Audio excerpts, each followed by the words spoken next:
ಹುಟ್ಟಿ ನಾನು ಮರಗಳೇ, ಹೊರಟಿ ನಾನು ಎಲೆಗಳೇ, ಕೊಕ್ಕಿನಲ್ಲಿ ತಿಂಡಿಯ ಗುಟುಕು ನೀಡು ಹಕ್ಕಿಯೇ, ಸ್ವಲ್ಪ ಉಳಿಸಿ ತಿನಿಸೆಯ,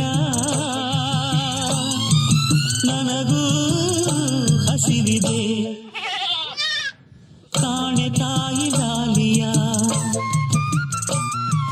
ಕಾಣೆ ತಂದೆ ಪ್ರೀತಿಯ, ತಾಯ ಮಡಿಲ ಗಿಳಿಗಳೇ ತಂದೆ